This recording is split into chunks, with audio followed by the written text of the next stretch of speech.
activists on their experiences after they returned from the war. It's about an hour and 35 minutes, and is this week's feature in our continuing series of books on history.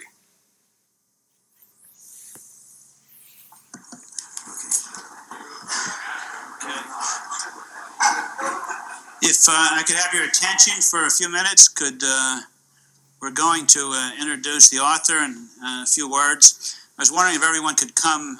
We have C-SPAN covering us, and we need to do props, believe it or not. So we're not used to that being activists. So if we could set ourselves from where this gentleman's standing right here, and then work ourselves around, come closer, and Jerry will speak to you.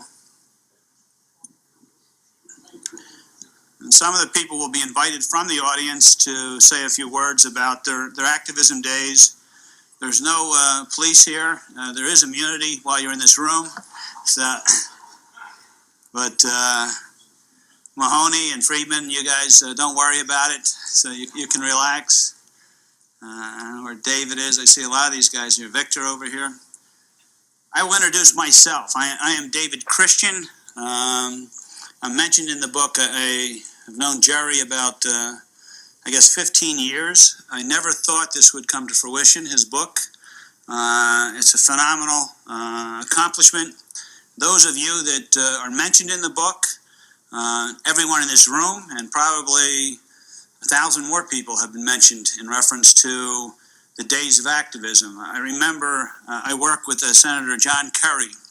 We were walking down the hallway the other day, and he put his arm around me, and he said, we're chatting, and the hallway was empty in the Russell Building, a long, long hallway. And I said, John, we came here in the 20s. We were 20 years old. We started in Washington, D.C. I said, we were the kids, and we're no longer the kids. And he said, David, you mean we're no longer the young guys? And Dennis Rhodes was just sharing something with me, how he used to address audiences, and the audiences seemed to be disassociated with himself. He couldn't make a connection because they were all somewhat older than he, and he was a young veteran when he came to Washington. Now he makes a real connection to the audience, as his hair is grayed, but at least it's on his head. My hair has a way I have to keep turning it so it covers the whole forehead if I can there. But I see Danny out there, Friedman. Hopefully you haven't brought any blood. You're carrying a beer tonight. That's much better. But I want to mention a couple things about Jerry's book. I read his book again yesterday, the whole book I went through. And all of the people, all of you that are in that book, are heroes in your own way, in your own right. And yes, we did return home to a war. And I think it's a very appropriate title. And Jerry came to my office with his mother and an old beat-up car. And he was traveling across the country, and he was interviewing people. At the time, I thought, this guy is never going to be able to finish this project. And he kept telling me that people were backing out, and they weren't funding him, and other people weren't financing him. And I'm thinking, God bless you, how you're going to do this. And yet, as I read the book and I saw how he thread the whole thing together, I think we can all agree and all share with the accolades, as you see, everything he's done here, and he captured the essence. And maybe some of people's names are a little bit displaced or disassociated with the actual essence of what you feel you've done, but it's really great that someone took 10 to 12, maybe 15 years of their life and put it into a book. And with that, this gentleman not only did that, but he captured your movement, your time. I happen to be born in the great state of Florida and hail from the city of Gainesville there, raised in Pennsylvania, so I know the Gainesville 8. I know everybody here in this room. And we're just 20 years older, that's all. And we still have the same fire in our belly and the same wonderful hearts to keep pumping. I have to apologize for my colleague, Senator John Kerry. John cannot be here tonight. He is running around. The Senate is out of session, and everyone schedules a senator for 7 or 8 different things. Logistically, it's hard to get from Massachusetts to here in the same evening. Also, Senator Max Cleland, who's mentioned in the book prominently, as well as John Kerry being mentioned in the book prominently. Both were activists in their own way, in their own time during those days. They both share their apologies. We do have a congressman with us, who I've shared the dais with in the Quad City areas a number of times, Congressman Lane Evans. I don't know where he is. He's right behind me. No wonder I can't see him. So He is a superstar. And what I would like to do, I would like to introduce the congressman for 1 second. He is a champion of veterans' rights, a champion of our cause.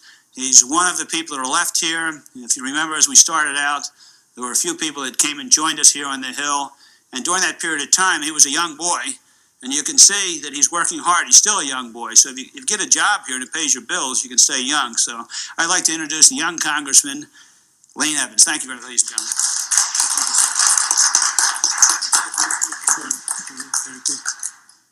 Thank you very much. I don't know if John Lopez is still with us, but talking about getting older, I was in his office talking to him and one of his assistants, and he got talking about how he got out of the Marine Corps the year that I was born. Actually, I said, "That's the year I was born, John."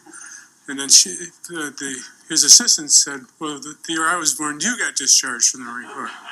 So it's I don't know where all the years have gone, but I'm very honored to be included in this book, Jerry. It's a great piece of work, and quite a high honor for me to be included.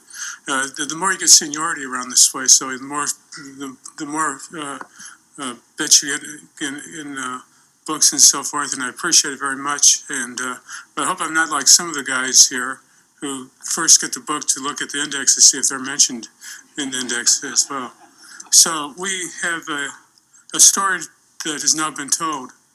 7 million people served in the military during the Vietnam era. Their story up until this year, I don't know how many years this is about 30 plus years, has not been told until now. And we've got a great book here, and we wish you the best here. I don't know if you're going on a road to how many cities on your road trip? Yeah. Quite a few cities: Chicago, New York, Boston.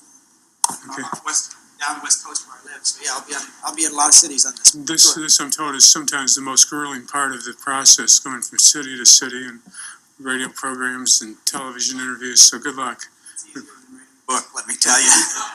Thank you very much.